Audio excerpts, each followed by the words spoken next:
It's the Weather Xtreme video, the morning edition for Wednesday, October 19th. I'm James Spann. Again today, very close to record highs, but a big change later this week with cool air arriving Friday. And what about rain in advance of that front? Boy, do we need that.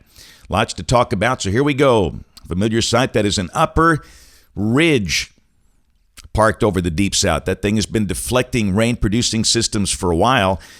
Birmingham has gone 30 consecutive days without measurable rain. Will this be day 31? Probably, but at least we have the chance of widely scattered showers today. In fact, that's the radar this morning at 5:02. If you look carefully, there's a shower pretty close to Fayette and also some light rain falling around Aliceville and Pickens County. So good to see something on the radar, but obviously that's not very much. Check out the numbers. The urban heat island effect in full force. Birmingham at 75, but it's 10 degrees cooler in many of the surrounding locations. Cullman 63, Gadsden 64, Anniston 66. We'll be well up in the 80s today. Birmingham's record high today, 88 in 1938. Be very close to that today. And, of course, we shattered that record yesterday. Birmingham's official high was 89. Around the country, nice cool air back behind that front. Over the northern and western states, the front from near St. Louis down to about Abilene, Texas, early this morning. Looks like a few counties in southeast Alabama under a dense fog advisory as the day begins, from Montgomery over toward Phoenix City and Eufaula, but that'll burn off very quickly. Could see some strong storms north and west of the state today on that front. The standard slight risk from near Fayetteville, Arkansas, up into southern Missouri. And then tomorrow, a marginal risk from North Alabama to near Pittsburgh. The SPC guys have trimmed the risk to include about the northern quarter of the state now. Birmingham, Tuscaloosa, Anniston, Gadsden are out. And that makes good sense. The better dynamic support's going to be north of here. But storms over the Tennessee Valley tomorrow evening could produce some small hail and gusty winds. There's no tornado threat. And this is the bad news, just not a lot of rain over the next 5 days. Yes, I think most places will see some tomorrow night, but not what we need. Amounts under 1/2 inch. No drought buster. This is the rain valid through Monday morning of next week. Quick peek at the tropics. The wave east of the Bahamas, still some chance of getting its act together if anything forms there.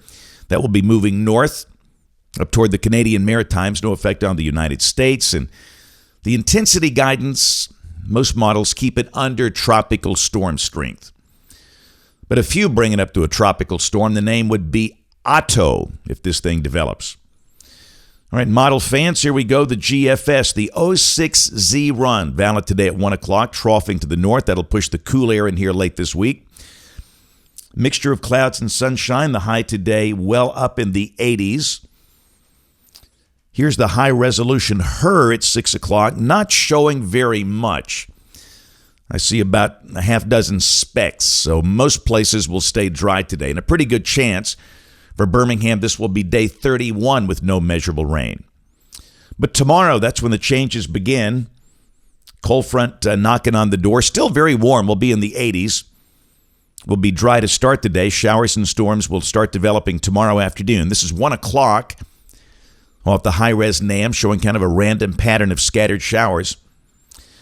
Tomorrow at 10 o'clock, tomorrow night, showers and storms becoming more widespread. That's going to be our best crack at rain for the next 10 days probably.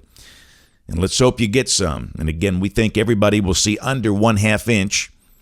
In some spots, maybe getting under 1/10 of an inch. This is not going to really help a lot, but just encouraging to see something. And then by Friday morning early, this is 4 a.m. Central Time Friday, showers are moving out. Still maybe some rain around Lake Martin and Tuskegee, but Roanoke, but it's on the way out. And then Friday will be a much different kind of day. Windy, cool, mostly sunny, the high dropping into the 60s. That'll be a big change. And Saturday morning is going to be pretty cold. We'll see lows around 40. Colder pockets go in the 30s. In many of the colder valleys, we'll see a touch of light frost for the first time this season. How about that for a big change? But Saturday's going to be a glorious day for football, race fans at Talladega, anything going on. The high will be in the upper 60s. The sky will be bright and sunny. And Sunday, same thing. We start the day down in the low 40s, the high back in the 70s. Just perfect fall weather. Except we need the rain. Monday of next week, we're dry. That's going to be the theme for next week. This is Tuesday. Wednesday, storm track to the north. We have a dry air mass. For most of next week, highs in the 70s and lows in the 50s, and that's exactly where we should be for this time of the year. This is the end of the forecast period. Friday of next week, the 28th. No change. The upper flow, the storm track to the north. This is showing a little rain maybe north of the state, but still looks like a pretty dry pattern here. Numbers are looking much better after tomorrow. You see, for next week, highs mostly in the 70s and lows mostly in the 50s. And again, that's seasonal for this time of the year. That's it for the Weather Xtreme video this morning. We'll have notes in the blog. The next video here by 4 o'clock this afternoon. If you can't catch us this evening on the live stream or the television side, ABC 3340 News at 4, 5, 6, and 10 o'clock. Thanks for watching. Have a great day, and God bless.